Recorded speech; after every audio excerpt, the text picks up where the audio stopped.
vale permitirse soñar. ¿Y por qué lo digo? Hoy, como en cada programa, como en todas las semanas, eh, no es solo con los que ya están en la cresta de la ola. No, las luces y las miradas obviamente se están puestas en ellos. Pero como lo decía también en más de una oportunidad, el futuro, el mejor futuro es ahora. Sí, ahora, en este momento. Con las acciones del presente, con la convicción de, de tener el sacrificio y la constancia y el trabajo de todo lo que viene. Ya lo hablamos en más de una oportunidad, de poder mirar a estos jugadores. Como lo decíamos también en más de una oportunidad, somos fanáticos de las previas, de las preprevias, porque ahí vienen toda esta camada de jugadores. Y por supuesto, para presentarlo a él, lo he visto con varios compañeros y ya le vamos a dar el puntapié. Pero nada mejor que presentar el futuro el día de hoy con él. Andrés Fernández Lancha, bienvenido. Bueno, muchas gracias, gracias por tus palabras y gracias también por darme cabida en esta charla. Creo que a la gente le va a gustar mucho y es importante también que la gente pueda escuchar un poco la visión de los que estamos en el camino a llegar a donde ojalá se puedan cumplir todos nuestros sueños. Bueno, Andrés, bienvenido. Y por supuesto le voy a dar la bienvenida a él, como en cada episodio. A ver, ya conocen los 30 años de historia que tiene en este deporte y por supuesto es una palabra más que autorizada para poder hablar de este deporte. Van surgiendo distintas preguntas de los suscriptores que ya se las voy a hacer llegar. Esta semana no se las hice llegar, pero bueno, van a ir saliendo esos tips de la libreta de Nico. Bueno, bienvenido Nico de la Vecchia, ¿cómo estás? Hola Tuki, hola Andrés, querido, ¿cómo va todo? Todo bien, aquí estamos en Toledo pasando calorcito para preparar Burdeos. Oye, y lo decíamos off the record, fuera de cámara. Andrés, naciste en Toledo. Toledo queda a 80 kilómetros de Madrid. ¿Actualmente estás entrenando en Madrid? Sí, bueno, nací en Madrid, lo que pasa es que mi vida la hago básicamente en Toledo, también voy mucho a Madrid, mi padre está allí, y sí, básicamente me paso la vida en el coche yendo de un lado a otro. Generalmente mi día suele ser madrugar bastante, ir a Madrid a entrenar con Rodri y volver por la tarde aquí a Toledo. Luego también entreno algunos días aquí en Toledo y nada, así es la vida. ¿Cuántas, para los que no son tan conocidos de este ambiente, cuánto es el tiempo que entrenas? Todo lo que dedicas durante tu día a tu carrera. Bueno, depende un poco también, yo creo que del momento de la temporada. Generalmente en pretemporada le solemos meter muchas horas. Yo normalmente unas 6 al día, de lunes a viernes, lunes a sábado. Y luego durante la temporada creo que ahora mismo estamos en un momento en el que es muy importante controlar las cargas. Venimos de jugar un montón de torneos, un montón de partidos de competición entre los FIP y los Premier en los últimos 2 meses. Y por ahí ahora estoy entrenando un poquito menos. Suelo hacer más o menos 1 hora y media, 2 horas de pádel y a lo mejor 1 hora de físico, 1 hora y media. Por lo tanto, pues entre unas cosas y otras, cuatro, pongamos al día. Y a ver, y quiero hacer hincapié en esto, que también me parece súper importante. Me dijeron que haces yoga y meditación. ¿Qué tan importante es eso en tu vida en general? La verdad que lo descubrí hace, no sé, hace unos cuantos años, no lo practicaba de manera habitual. El tema de yoga, la verdad, no es que me ponga a hacerlo de manera diaria, pero sí hay momentos en los que necesito desconectar y darme un poquito de paz a mí mismo. Y me gusta hacerlo, sobre todo es muy importante, ya sabéis, a nivel deportista de élite, el tema de estiramientos, de la recuperación muscular, y creo que hay un montón. Pero sobre todo a nivel mental me da un montón de paz. Y creo que últimamente lo he descubierto un poquito más, el tema de la meditación sobre todo. Pero gracias a Rodrigo Vide, por ejemplo, a principios de enero más o menos me empezó a recomendar que metiese un poco el tema este otra vez de nuevo. Y lo estoy llevando a cabo, sí. Llevo unos mesecitos ahí metiéndole, no sé si a diario, pero sí me gusta tener un poco la rutina de hacerlo, sobre todo en competición. Y justamente la pregunta era ahí. ¿Cómo lo relacionas a esto con la competición? Porque en el día a día, bueno, no existe, digamos, toda esa presión que existe en el momento de la competición, de los torneos, cuando ya estás ahí luchando por ese objetivo. ¿Cómo lo complementas? ¿Y por qué también es diferente, no? Sí, bueno, en la competición yo sinceramente siento que viene muy bien el modo de visualizar un poco lo que te puede venir en el partido, el volver un poco a la esencia, a tu ser, el mirarte dentro de ti mismo. Y lo que te digo, a veces es complicado, la cabeza, como sabes, en la competición va a mil y cuesta bajar revoluciones. Si tienes un partido importante, si has tenido un partido largo ese día, intenso, cuesta mucho bajar, pero creo que es importante hacerlo para poder desconectar. Al final, la competición es las 2 horas que estás en pista y el resto tratar de llegar lo mejor posible al siguiente partido o al siguiente torneo.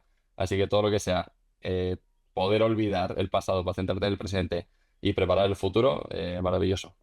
Y lo decíamos, estar presente en el presente. Bueno, Andrés, mira, me dijeron que hay un apodo que te dicen tus allegados, pero no sé el por qué. Pechuga. ¿De dónde viene?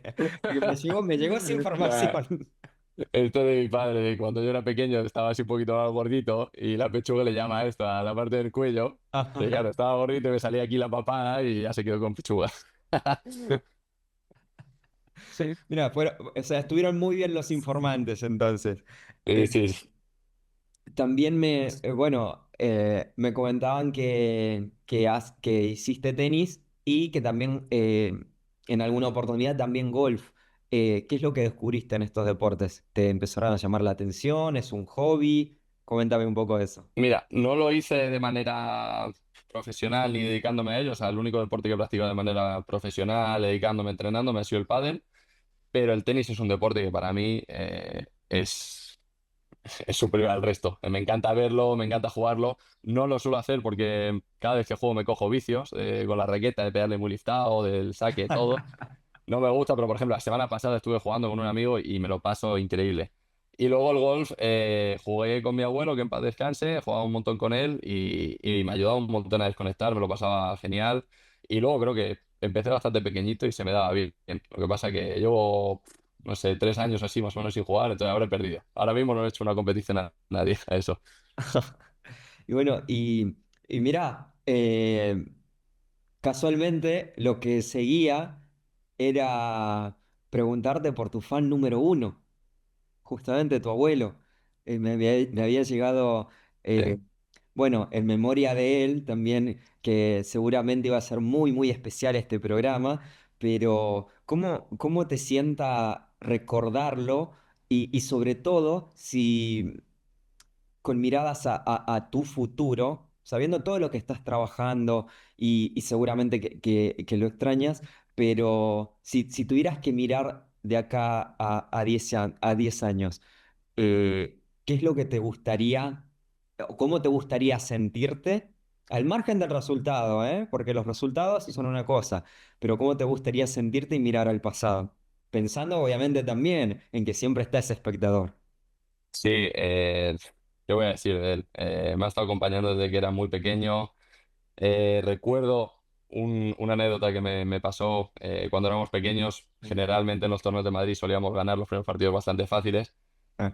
Y recuerdo que jugábamos contra dos chicos y yo no recuerdo haberles faltado el respeto, ni mucho menos tanto yo como mi compañero. Y luego me pegó una chapa que me dice, no te vuelvas a reír nunca así de nadie, dice, porque no eres superior a nadie, respeta a todo el mundo, tú tienes que ir a competir. Y ha sido una persona que no se ha perdido prácticamente ningún partido que he tenido, me ha acompañado prácticamente todos los viajes y ahora mismo, aunque no esté presente, yo presente físicamente, yo lo tengo presente mentalmente en cada partido. De hecho, no sé si yo en mis partidos siempre toco en el cristal de la esquina porque era donde siempre bebía, toco ahí cada vez que voy a la Go. esquina.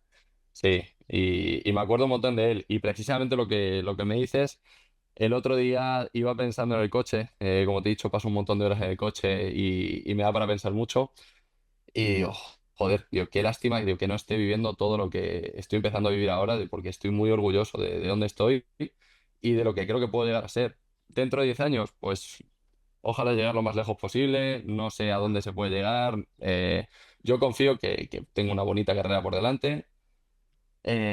No me gusta ponerme números, a donde llegue he llegado, pero quiero dar el 100%. Si llego al uno llego al uno, si llego al 5 llego al 5.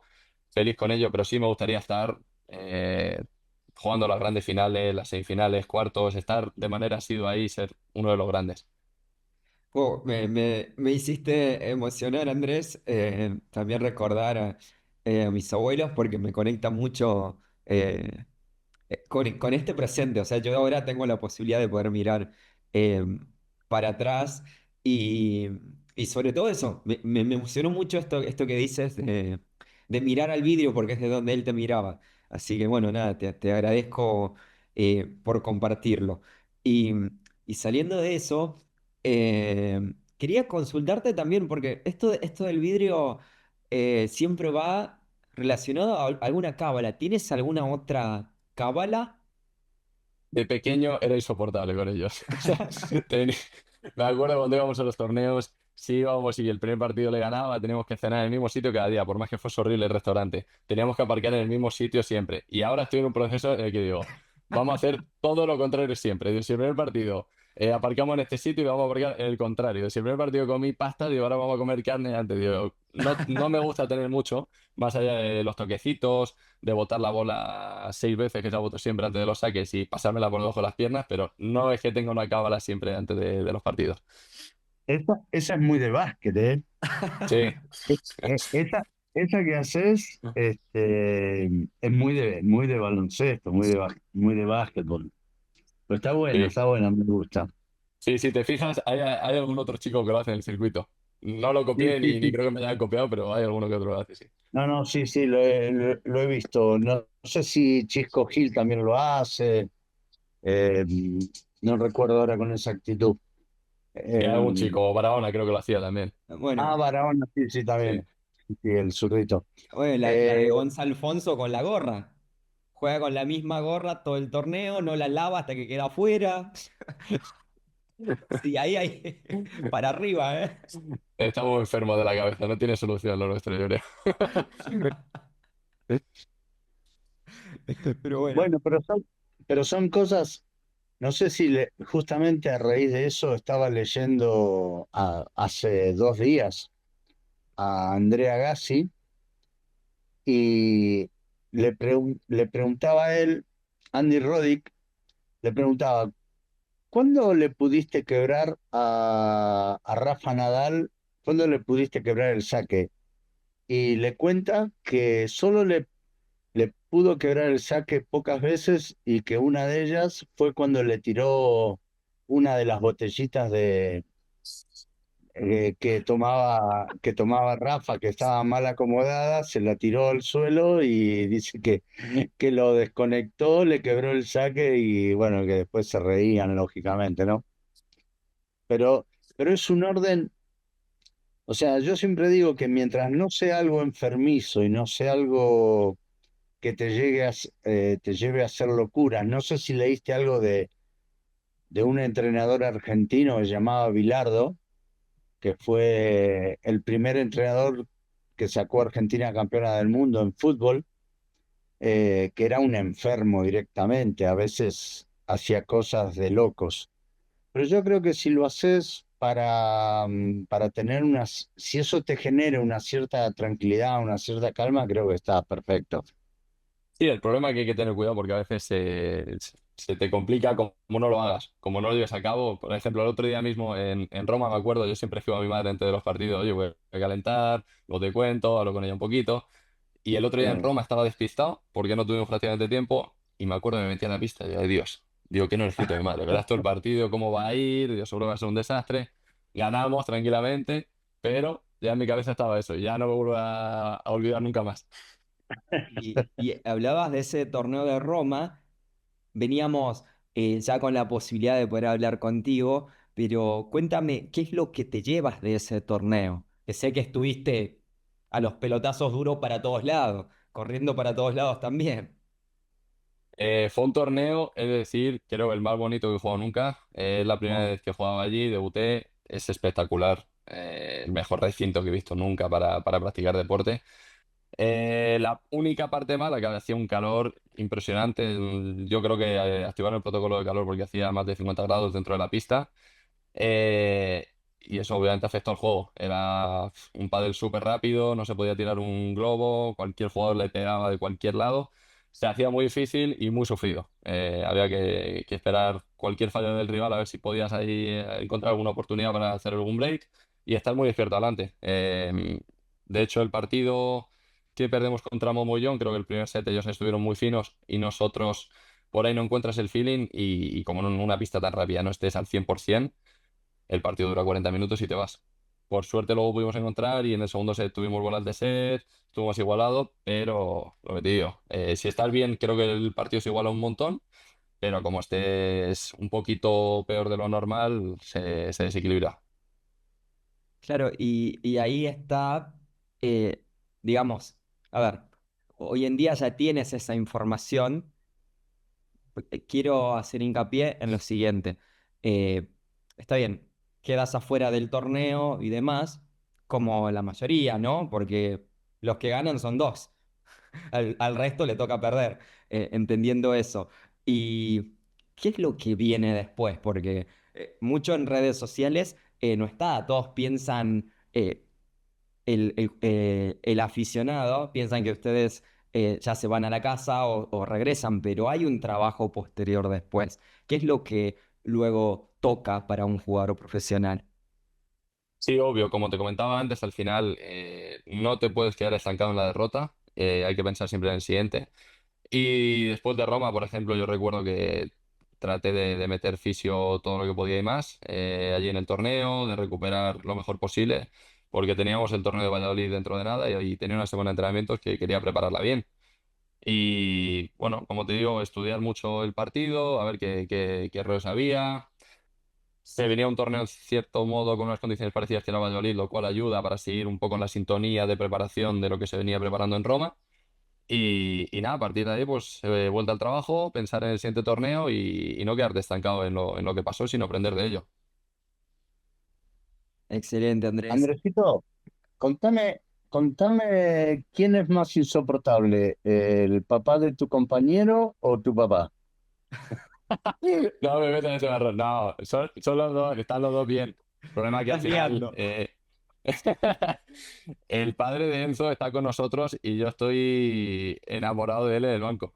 Es un crack y me paso con él horas y horas hablando. Al final mi padre ahora mismo tiene un rol un poco más de padre fuera de la pista Wow. y lo que te digo, Enzo, el padre de Enzo, Cristian, eh, es espectacular. Yo lo que digo, me paso con él hablando y con el hijo todo el día, no callamos.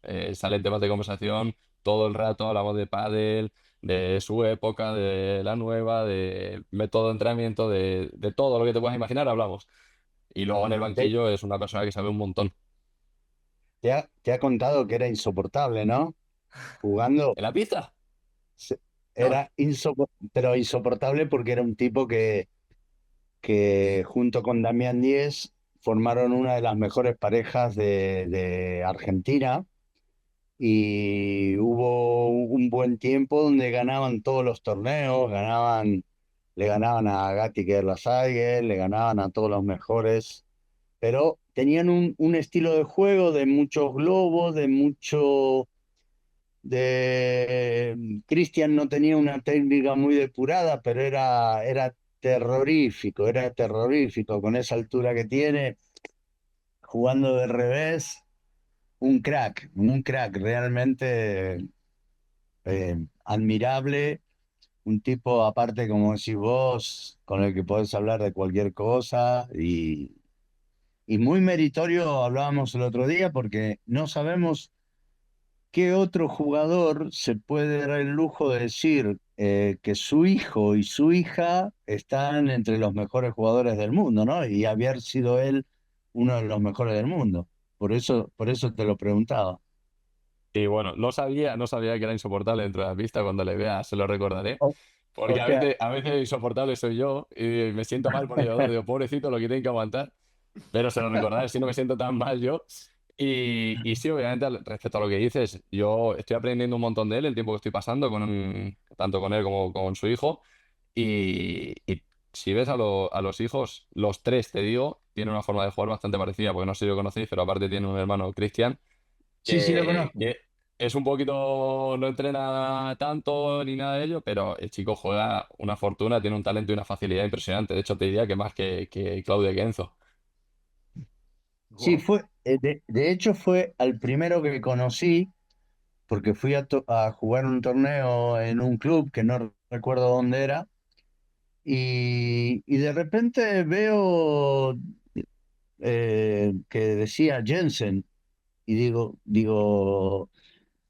no hay muchos Jensen en el mundo, o por lo menos que yo conozca. Y le fui a preguntar, porque aparte tiene un cierto parecido, no sé qué, sí, me dice, soy el hijo, no sé qué. En un club que había en Madrid que tenía 31 pistas, no sé si lo conociste, Ah, sí, el Sunset, que cerró. Claro, que exactamente, que cerró. ahí Ahí fue trabajaban. donde, claro, claro, ahí fue donde lo reubiqué a Cristian. Y después estuvimos un par de veces con Cristian, ¿sabes dónde? En el club, en el Inter de Majadahonda. No fui nunca, pero sé que estuvieron entrenando allí unos años, ¿verdad? Estaba Sí, cerca del sí, sí. aeropuerto. No, miento, vivían No, cerca de no, allí, no, no. miento, perdón. En Moraleja, sí. Pero bueno. Eh, ¿Y qué tal te sentís con Enzo? Porque los veo bastante metidos a los dos. O sea, muy bien. Con Enzo estoy muy feliz, no te puedo hacer una idea, de verdad. Creo que fue juntarme con él y de repente todo empezó a fluir, empezó a salir todo de la manera que creo que los dos podíamos hacerlo y por ahí no se venía dando en los últimos meses.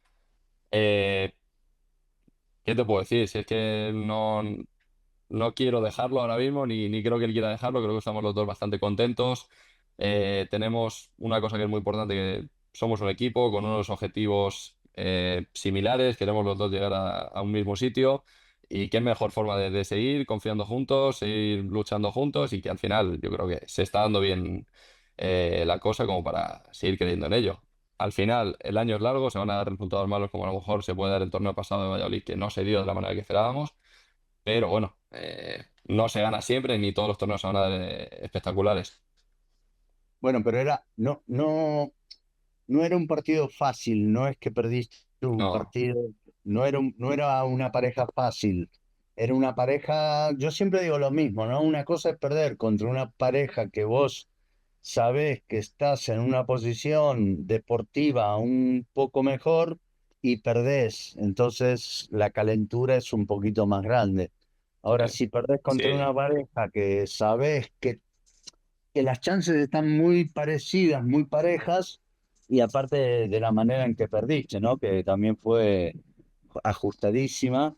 sí, total. De hecho, contra Javi, contra Miguel, jugamos, bueno, recuerdo jugar octavos de Madrid contra Miguel, que le gané, pero teniendo bola de partido en contra.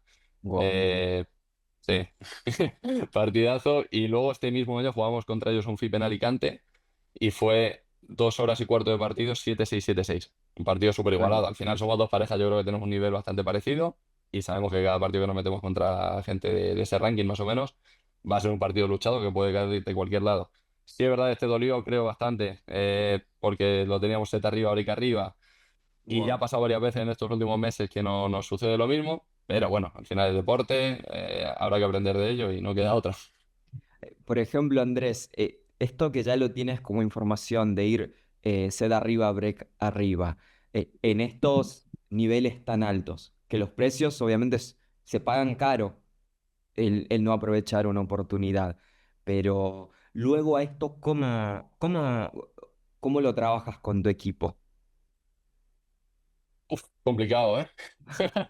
Complicado sobre todo el enfriar la mente rápido para volver bien a la semana siguiente de entrenamientos es lo más difícil, te diría. Eh, Al final cada partido es un mundo, se dan situaciones muy diferentes que pueden cambiar el partido de un momento a otro. Pero bueno, yo creo que al final es un tema de estar enfocado todo el partido. Si el partido dura 2 horas, sabemos que a estos niveles, en cuanto te vas un poco el foco en 5 minutos, 10, has perdido el partido, se te ha ido completamente. Y creo que la mejora pasa por mantener. Muchas veces creo que jugamos mejor cuando vamos con el marcador abajo que cuando vamos con el marcador arriba, te digo. Wow. Y sobre todo lo que decíamos en más de una oportunidad con Nico, eh, la regularidad, que poca gente se fija en eso. Por ahí los ven de que está bien. Juegan, como lo decía David Nalbandian en su momento, él nunca estaba a 10 puntos tenísticamente a una performance para competir, pero él prefería estar a 9 de cabeza, 7 o 6 de, de timing y el resto, bueno, ya caminaba. Pero qué tan importante es poder diferenciar eso y sobre todo tener en cuenta la claridad para estar lo más regular posible. Creo que ahí está el secreto. Que al final no sé vuestra opinión, pero yo creo que tranquilamente el ranking 100 para abajo, incluso alguno de que esté por encima del 100, te digo que tiene nivel para hacer muy buenos resultados. El tema es si realmente tiene ese nivel para poder hacer esos resultados de manera seguida. De Sí. meter ese resultado 12 veces en una temporada en lugar de meterlo una y luego olvidarte un poco, que de repente te dé un resultado bueno. Y al final es lo complicado de conseguir el tener un nivel base bastante sólido. Sí, porque, a ver, si yo, por ejemplo, como me ha pasado, he ido a varios torneos durante el año anterior, me ha pasado ir con amigos que era su primera vez en este deporte y veía jugadores de previa y de pre-previa y todo el mundo me preguntaba si ellos eran los número uno. Y, y claro, o sea, de golpes y nadie, están todos como muy igualados. Nadie los va a hacer mejor que uno o que otro. Están todos muy, muy parejos. Pero luego está en esto, haciendo hincapié en esto, en qué hacen y cómo reaccionan en los momentos de presión en los que hay que aparecer. Pero bueno, Andrés, hablabas de un match point recién. Hay uno que recuerdo en Argentina contra, contra Ignacio Piotto y del Castillo. Casi se mata Piotto en esa. No, pues, Casi se no lo mata vi, me Ignacio. mataron, no lo vi que se estaba matando, pobre Nachito, con lo bien que me llevo con él. De hecho, estaba bromeando con él antes del partido, íbamos igual vestidos todos, estábamos con la broma y no lo vi. Salió en la televisión y todo, aquí en uno de los programas importantes de España salió. Digo, no, no, no. Claro, se me ve gritando como un loco. Fuiste Y claro, yo noticia según por lo veo, haber digo, ostras, ganado tío, que y se ha porque casi pasado. matas al rival. Claro, claro. No, no, de locos. Y también, Andrés, quiero hacer hincapié en este partido. Eh, Contra Dineno Tello, 6-4-3-1 a favor. Dolió, este, Dol- claro, dolió. dolió, pero ¿qué es lo que te llevas de este partido? Duele, va a doler y va a seguir, pero, pero ¿cómo te hizo sentir? A ver, sabiendo que es especial Argentina, que hay un público, obviamente público en contra, pero sabiendo que el público argentino es muy del deporte, siempre te ve cualquier partido, ¿eh? Entonces, ¿qué es lo que te llevas de ese torneo tan especial? Por su público, por su marco y por estar en tu proceso. Bueno, yo cada persona que veo aquí en España y me pregunta por Argentina, se lo digo, creo que ningún público es como el argentino. Lo siento mucho por España, yo me encanta jugar en Madrid, me encanta jugar en Valladolid, donde sea, pero el público argentino lo vive y te das cuenta, primera ronda, 9:30 de la mañana y la grada estaba casi llena en la pista 2 que jugué. Sí. Eso en España no pasa nunca. Y te das cuenta las ganas que tienen de vivir el torneo, porque vamos allí una vez al año. Y respecto al partido, a ver, obviamente duele, como te digo, pero es una alegría el ver que somos capaces de competir a esas parejas. Y más te digo, unas circunstancias que eran difíciles, pero creo que tanto como para mí como a lo mejor para el gato pueden ser bastante complicadas. Nos puede hacer difícil jugar una pista tan lenta en la que no tenemos el recurso que más usamos, que es el remate, obviamente. Ser capaz de competir a esas parejas con unas condiciones que creo que no me benefician nada, eh, me hace pensar que estamos en la dirección correcta, que bueno, que ese partido se perdió porque al final creo que ellos cambiaron ciertas tácticas y nosotros no supimos reaccionar a tiempo. Y pese a ello, íbamos 5-0 abajo en el tercero y lo seguimos luchando, tuvimos alguna oportunidad de volver a meternos en el partido. Bueno, yo lo vi un partido muy igualado y me da energía para poder seguir creyendo que, como digo, estamos en un proceso en el que todo va a llegar a un buen puerto seguro. ¿Se compite como se entrena? Bueno, depende con quién hables. Yo, Bien, por eso esta pregunta la voy a empezar a hacer muy, muy seguido. Eh, de dónde, a ver, ¿de dónde la he sacado? En una entrevista de Guillermo Coria, uno de sus más grandes aprendizajes, en un entrenamiento con Agassi, lo estaba respetando mucho. Luli Mancini, obviamente, con la cara de póker, diciéndole, bueno, boludo, déjate romper las bolas, jugá. Perdía 4-0 con Agassi, le termina ganando 6-4 y fue el último entrenamiento que hizo con Agassi en Roland Garros. Luego se enfrentan y Coria le gana por primera vez a Agassi. Y luego de eso, él dice que se compite como se entrena. obviamente, creo que es importante el tratar de dar el 100% en tu entrenamiento, querer ganar a todo el mundo. Sí. Por ejemplo, yo veo mucho a Gemma entrenar y es ese tipo de persona que no quiere perder nunca, se enfada si pierde, no hay manera de verla perder un tiebreak. Y sin embargo ves otros que son igual de grandes y no les ves entrenar con esa intensidad. A lo mejor eh, depende mucho de la persona. Yo personalmente te digo, me encanta entrenar duro, pero sé que a veces es complicado. Y a veces creo que tenemos que respetarnos un poco nosotros mismos. Venimos de momentos duros a veces y es complicado el 100% de entrenamiento, es complicado de estar todos los días al 100% y capaz que esa sea la clave para ser un número uno. No lo sé, puede ser. Tiempo lo dirá. Pero yo creo que hay números uno que no han sido siempre de que han competido como han entrenado, creo. Creo que generalmente la competición a mí me saca un nivel que no tengo entrenando la mayoría de veces. Te lo pregunto. Y ya seguramente espero que haya una entrevista dentro de un par de años y nos acordemos de este momento. ¿Quieres ser número uno? Sí. Listo. Quedó inmortalizado. Solo quería escuchar eso. Perfecto, Andrés. Este momento va a quedar registrado. Y por supuesto, aún queda más. La producción me está mandando a un pequeño corte comercial, pero por supuesto ya vamos a estar en breve nada más. Ahora vuelve Padel Sin Escalas.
regresábamos en Pádel Sin Escalas y bueno, a ver, Andrés, veía ahí de fondo unos leones, pero también lo tienes en la cadena. ¿Y eso por qué? Cuéntame un poco.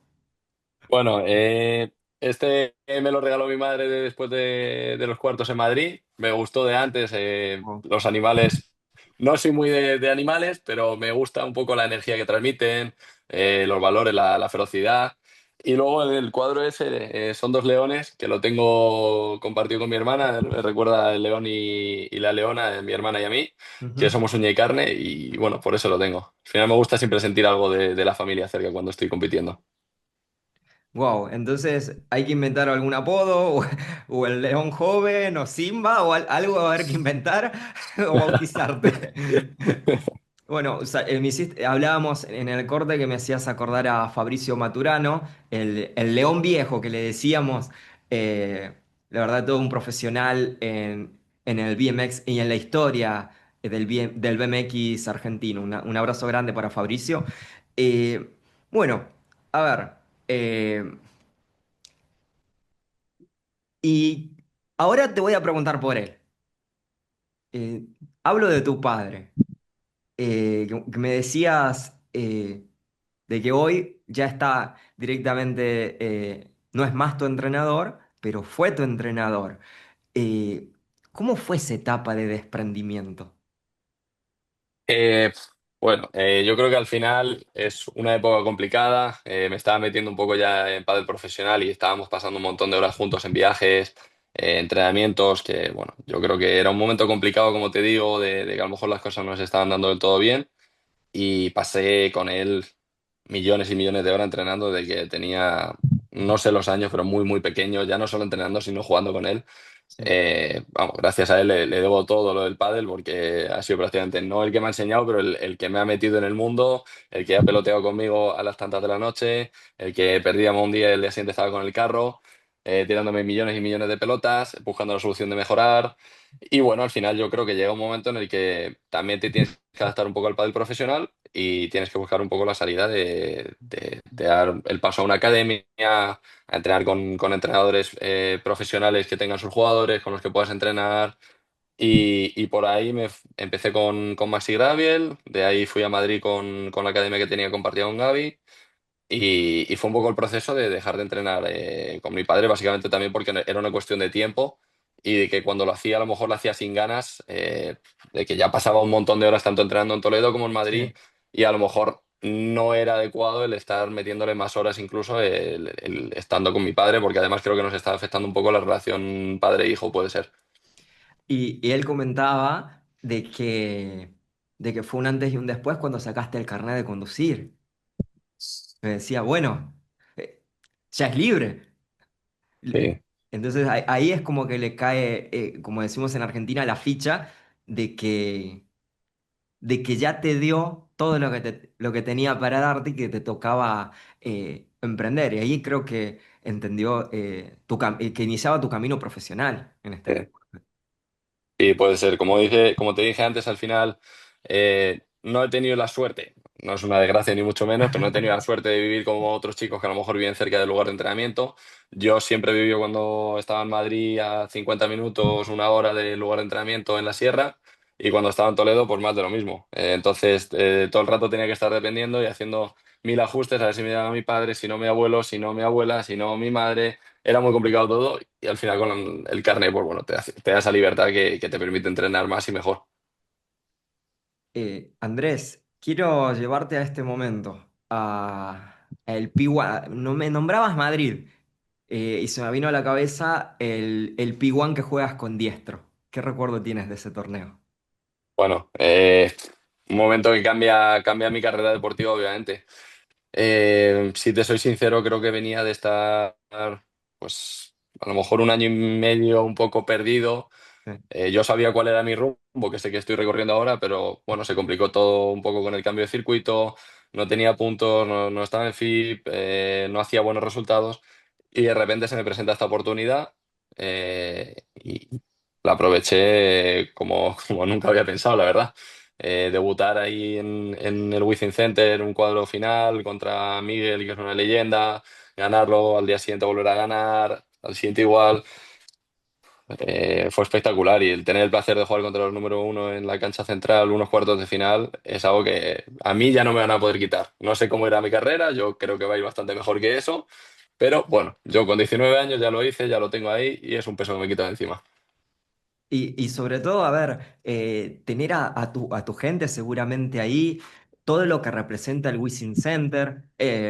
Este lugar también para Agustín Tapia es muy especial, y sobre todo contra ellos en el momento en el que estaban.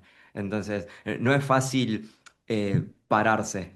Lo comentaba Ari Sánchez incluso en Argentina, de que trataba de no mirar a las tribunas para no desenfocarse o irse del partido o que le genere más nervios.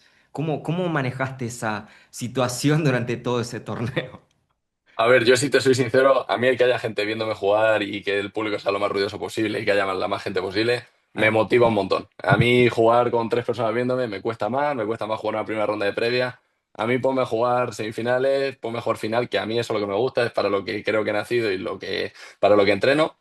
Y, y a mí no me importaba. A mí estar en el banquillo, estar escuchando a CDC a mil, ver las gradas, así que no, a lo mejor no estaban llenas del todo, pero ver unos cuantos miles de personas, a mí eso me activa y me encanta.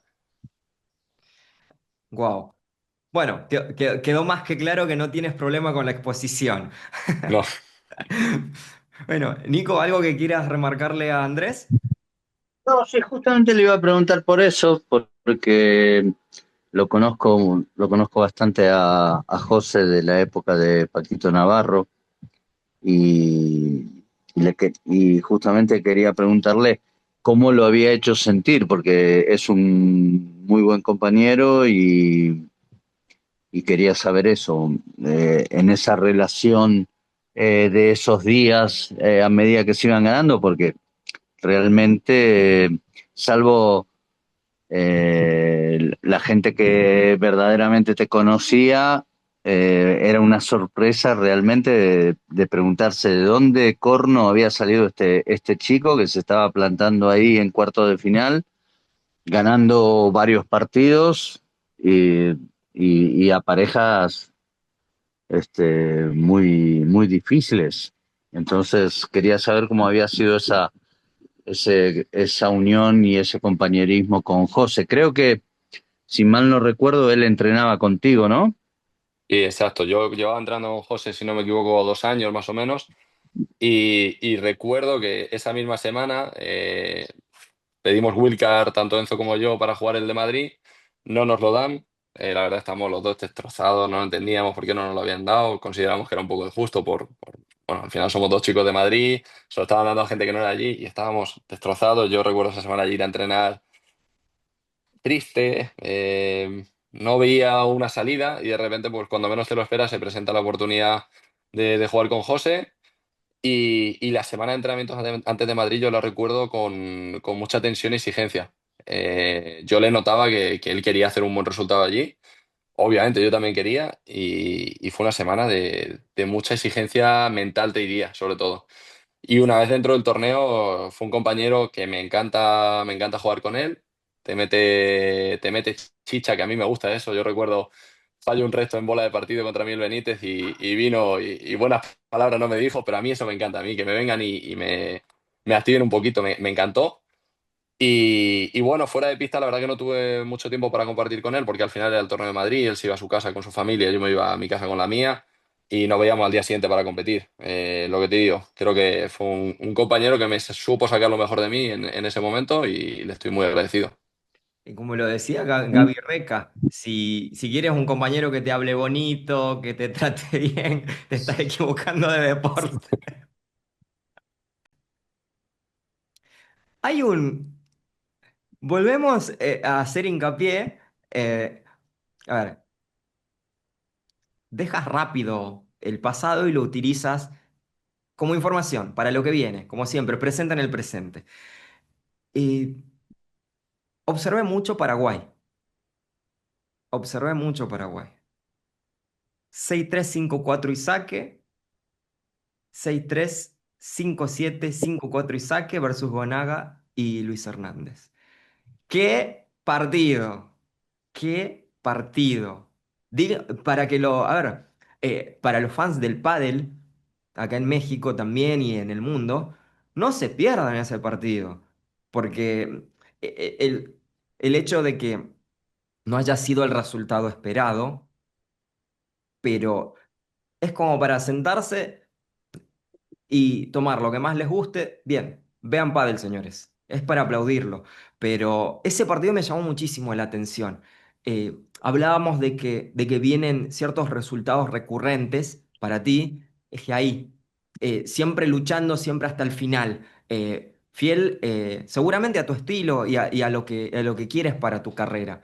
Pero siempre estás ahí. Entonces, ¿qué es lo que puedes contarme y lo que te llevas de este partido? Sí, efectivamente, como dices, y gracias. Fue un partidazo. Creo que los cuatro estuvimos a un buen nivel.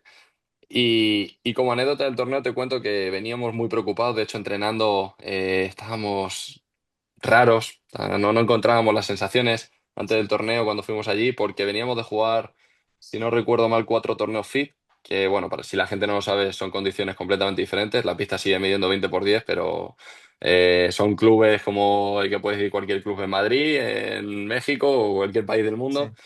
que son pistas muy rápidas, generalmente no es la misma moqueta, no hay salida por tres, el techo suele ser muy bajo, no hay cambio de pelotas, el punto de oro. Muy diferente todo. Y de repente ya tomamos la decisión de decir, bueno, vamos a dar el salto a Premier, creemos que ya hemos cogido suficientes puntos, vamos a medirnos con los mejores. Y lo que te digo, entrenando, al final la moqueta cambia bastante, por más que hubiésemos jugado antes, pero como que te desubicas un poco de lo que venían siendo. Y pasamos una previa muy dura, ganamos a Poli Rama el pase a cuadro, partidazo igual, es una lástima que no se retramitan esos partidos, sinceramente. Y, y contra Luis y Henry, pues como dices, pues es la primera vez que pasa eso en la temporada de tener el partido ganado, entre comillas, y perderlo. Pero bueno, al final, si lo miras un poco por encima, yo creo que hicimos un gran partido. Yo estuve muy contento con el nivel de esa semana. De hecho, perdí el partido y no me cabreé, ¿eh? Sinceramente, recuerdo estar hablando con los rivales en el Sí. vestuario y decir, mira, ya está, este partido lo podía haber ganado cualquiera, hemos jugado a un gran nivel. Y yo me quedé muy contento pues, de la manera que jugué ese torneo, sobre todo. Sí. Diría que ha sido de los mejores partidos, de hecho, que he podido jugar en lo que va de temporada. Y claro, al final del día se trata de eso porque, eh, como lo digo, ganan solo dos. El resto se tiene que preparar para perder y salir lo más adelante posible. Y al final del día son colegas y se ven todo el tiempo. Me hiciste acordar mucho eh, a Juan Lebrón, que él en su momento eh, tiene una capacidad y una memoria visual estupenda, ¿eh? Estupenda. eh, Se acuerda en cada partido la mayoría de los puntos, y no te diré todos, pero sí la mayoría, y qué es lo que faltó, qué es lo que hizo bien, qué es lo que hizo mal, o qué es lo que lo podría haber hecho. O sea, buscaba soluciones en base a esa situación. Y en un momento durante el año anterior en el que no le fue tan bien, me comentó que ya no, esa parte no la estaba entrenando tanto. O sea, mira qué importante eso, utilizarlo como dato. Nico, con respecto a este tema, en tu experiencia, ¿qué tienes para contarme?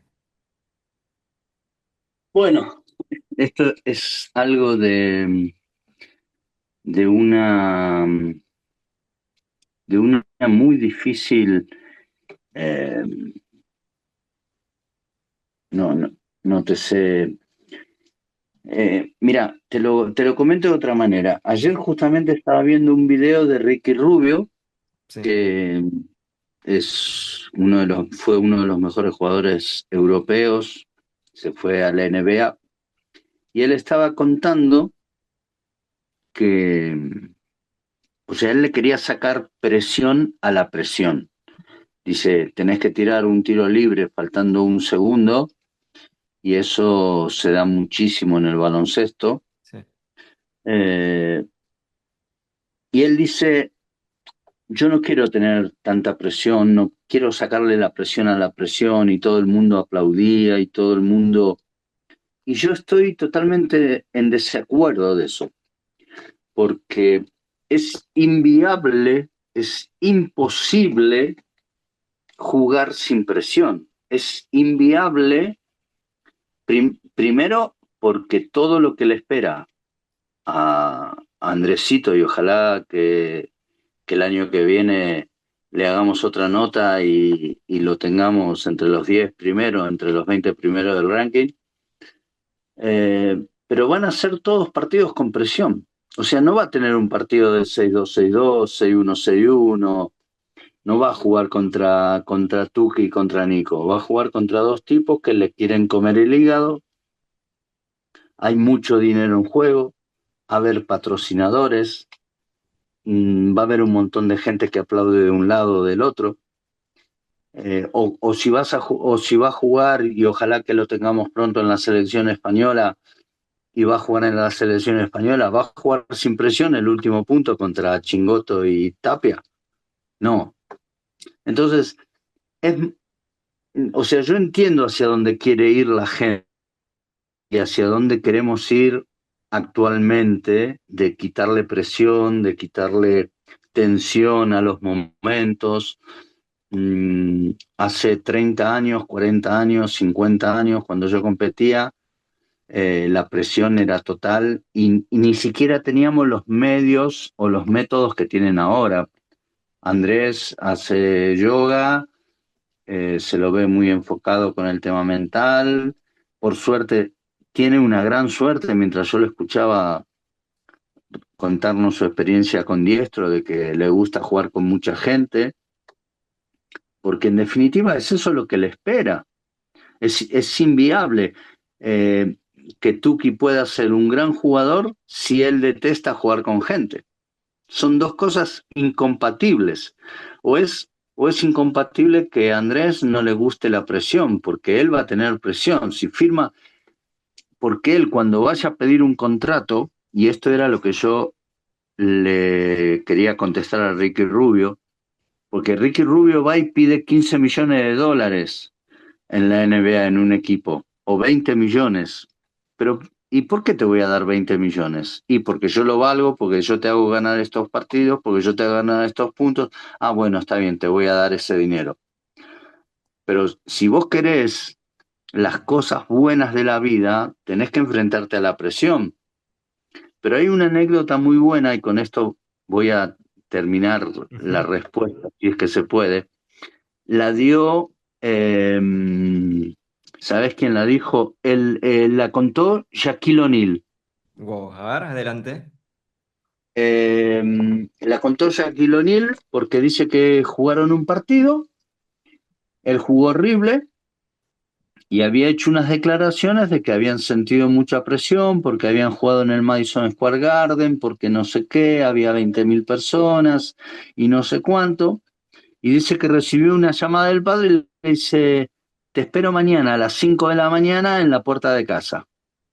Y él sabía que se le venía algo duro, pero no se imaginaba qué. Entonces lo hizo ir y lo fue a recoger. Se fueron con su padre y se fueron a ver a una familia que estaba debajo de un puente y dice, ¿qué estás viendo ahí?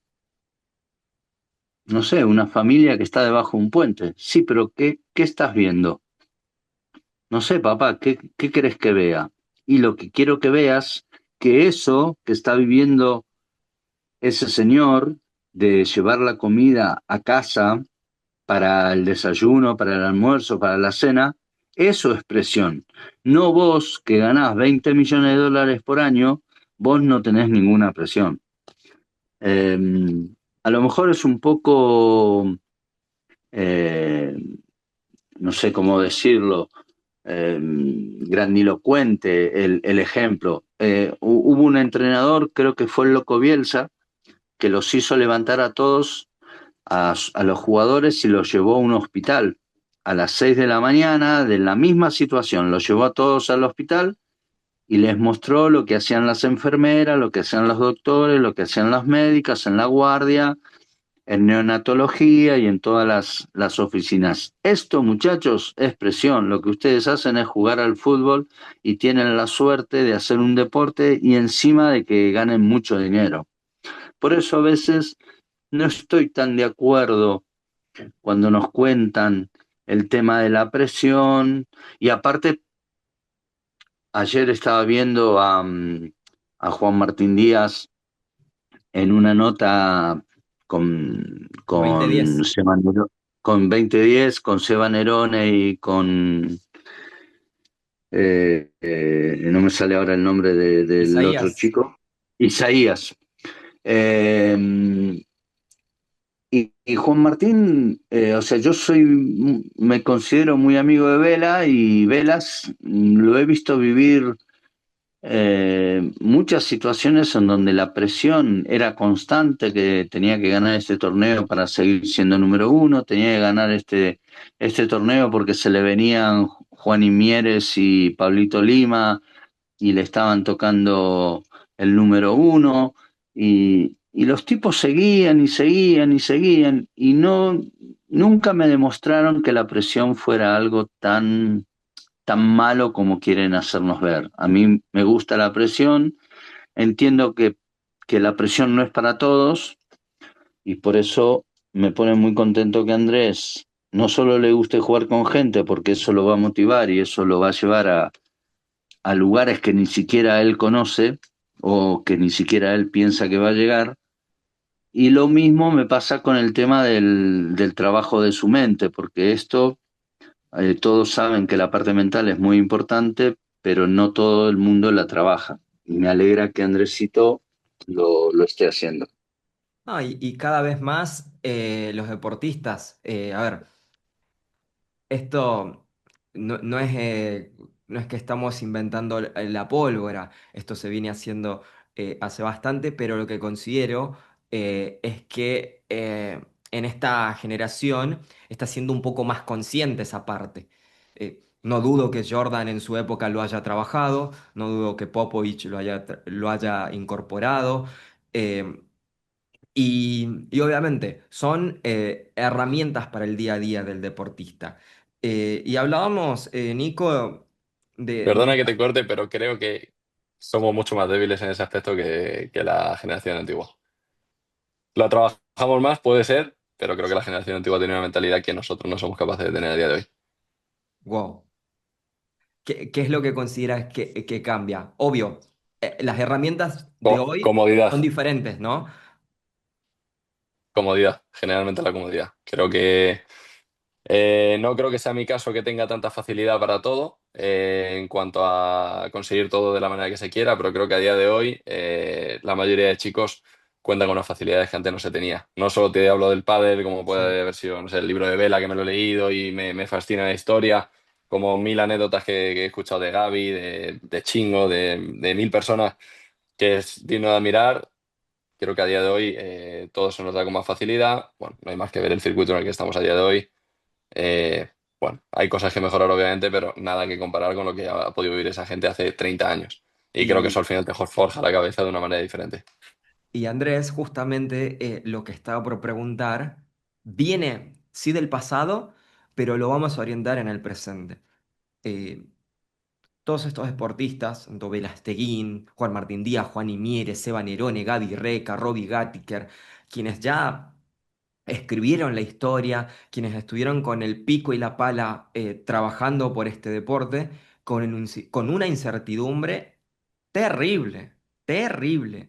Eh, si bien hoy los deportistas eh, en general, y bueno, yo voy a hablar específicamente de pádel, están en un lugar de privilegio. Yo me considero en un lugar de privilegio y siempre lo decimos con Nico, de poder estar acá, de poder tener el programa, de poder tenerte a ti y a todos los invitados que vamos teniendo semana a semana. Pero también está la contraparte, no es todo color de rosas, no es todo bonito.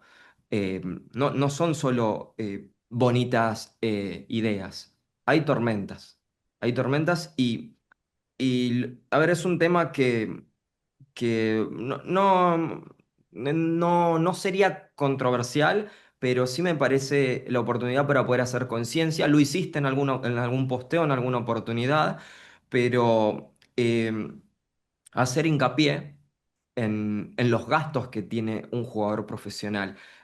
Si bien por ahí se decía de que los primeros 100 viven bien, desde mi punto de vista, y desconozco haciendo números en cuanto a premios, yo creo que el top 4 top 5 por encima del resto, está por encima del resto. Y luego sí están los acuerdos con patrocinadores, que realmente ahí está la diferencia. No es que viven de los premios.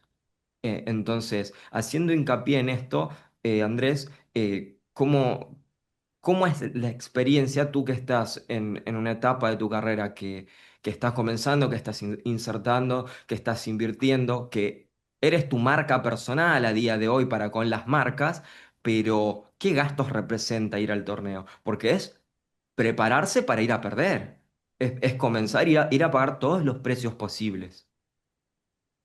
Y bueno, como decías, se viralizó un poco el posteo este que hice con el tema de los gastos. Yo lo pedí a los seguidores, digo, ¿qué os parecería que subiese esto? Y gustó. Y sí, es muy complicado. Al final, bueno, el otro día escuché una nota de Cepero que dijo Sí. para mí toda la verdad. No te sé decir exactamente si a partir del 50, del 55 del 60. Creo que más o menos en ese rango podrían vivir del pádel, obviamente con una calidad diferente al número uno, al número dos. Eh, o podrías ponerle excepción a un sueco, un francés que esté dentro del top 100 y por ahí tenga mucha imagen dentro de su país y le sea más sencillo poder vivir de ello.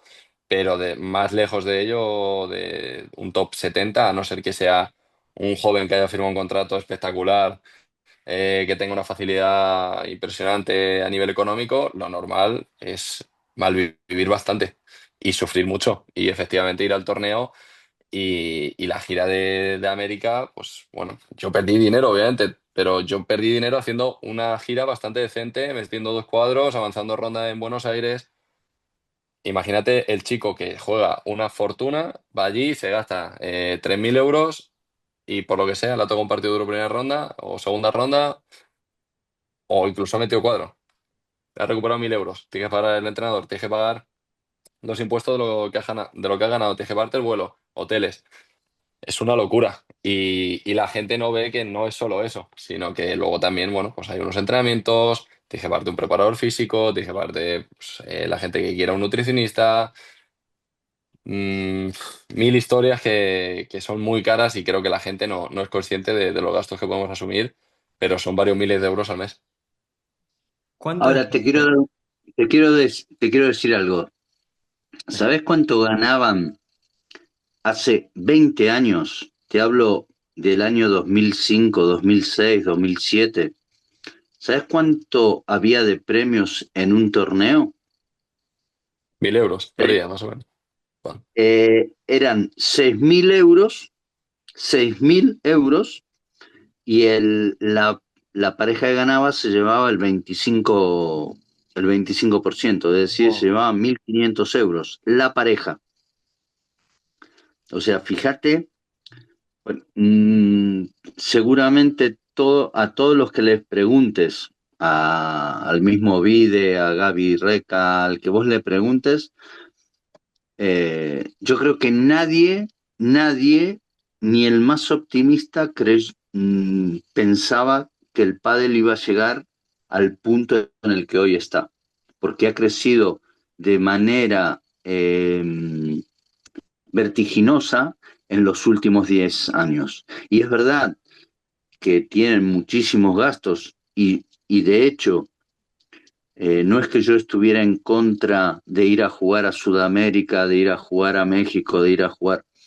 Lo que sí digo es que para los jugadores tiene un coste muchísimo más grande que el que tenían antes, que el 80% de los torneos se jugaban aquí en España y no es lo mismo ir a jugar a Bilbao, a Vigo, a Alicante o a Andalucía, donde todo es mucho más barato, te quedas a dormir en la casa de un amigo, no sé, el pádel era un poco más cercano, más... Incluso se nota mucho en la gente, porque vos hoy a los jugadores prácticamente no tenés acceso. Si yo voy como público, estoy en la grada y no tengo acceso. Antes, eh, yo tengo un montón de fotos viendo un torneo al lado de Paquito Navarro, porque Paquito estaba mirando un partido y estaba en una pista común y silvestre viendo un partido. El pádel ha crecido de una manera espectacular y ojalá que ustedes, me refiero a tu generación, a los chicos que hoy tienen 20 años, no solo lo sepan aprovechar, sino lo lleven a un lugar de privilegio porque le han dejado el pádel en una posición de privilegio. Así que ojalá que lo puedan aprovechar. Totalmente de acuerdo. Andrés, tengo que comprometerte públicamente. Y esto va a comprometer a otra persona también. Vas a ser el primero en esta nueva dinámica de pádel sin escalas. El invitado, a partir de esta fecha, va a desafiar a el siguiente. ¿Quién quieres que sea el siguiente jugador o jugadora? Y queda desafiado públicamente para pasar por las preguntas de la libreta de Nico, obviamente, y de parte mía también, para que estén en Padel sin escalas. ¿Qué ranking queréis? Lo elegís tú, lo eliges tú. Eh, A quien Vamos a sea puedes decirle comprometer. Esto se los hago llegar, a quien sea. que será Javi Garrido, vamos a meterle. Tiene- Lo chistoso es que estuve por escribirle hasta hace un ratito. Nada, tenéis que Estuve. escribirle a Javi. Bueno, listo. Señor Javier Garrido, Andrés Fernández Lancha ya lo compromete para que pueda estar presente en Padel Sin Escalas. Obviamente, acá, a ver, perdonen la improlijidad, acá está la libreta. Bueno, vamos apuntando siempre con cada deportista algunos temas en concreto. Es la famosa libreta de Nico. Es una sección que vamos a estar inaugurando y luego les vamos a estar contando de qué se trata. Son tips, son momentos, son historias que vamos contando de cada deportista. Hoy, bueno, la de Andrés, sin dudas, toda esta parte mental que vienes trabajando, quieres ser número uno. Entonces, el día de mañana vamos a mirar atrás y vamos a recordar todos estos momentos. Pero bueno, totalmente invitado públicamente el señor Javier Garrido a poder estar en Padel Sin Escalas. Andrés, primero que nada, agradecerte como siempre. Gracias a quienes están ahí del otro lado, que se suscriben. Llegan a cada rato suscripciones al canal y eso me pone muy, muy contento. Y por supuesto, le vamos a hacer llegar este episodio a tu familia. Estamos todos ansiosos por este estreno. Nico, agradecerte como siempre y Andrés, te dejo el cierre para que agradezcas a quien quieras agradecer. Nada, bueno, primero que todo, muchas gracias a vosotros por darme la oportunidad de estar aquí, de que se escucha un jugador que no se suele escuchar gente de mi ranking en este camino. Y nada, espero que a toda la gente que lo haya estado escuchando le haya gustado y la verdad que he escuchado algunos programas del podcast y me gustó mucho, sobre todo el de Sancho. Así que los animo a todos a seguirlo y a escucharlo. El programa de Sancho no tiene desperdicios, me llegan comentarios hasta el día de hoy. Lo que dice Sancho va a misa, siempre. Hay Va a que misa, escucharlo. listo. Bueno, Sancho, por favor, un programa por año mínimo, hasta después de retirado. Es la fija. Bueno, Nico, muchísimas gracias por estar del otro lado, con tu experiencia, con tu asertividad. Es para mí un honor y un privilegio compartir esta dupla contigo. Y cordialmente invitado Javier Garrido, Nico, ¿te animas? Claro, por supuesto, por supuesto. Bueno, Eh, Andresito, me despido de ti y por favor, hacele llegar un abrazo inmenso a tu padre. Perfecto. Gracias, Nico. Un abrazo. gracias por estar del otro lado. Esto ha sido Padel Sin Escalas con Andrés Fernández Lancha. Se viene Javi Garrido, cordialmente invitado. Chau, chau, chau.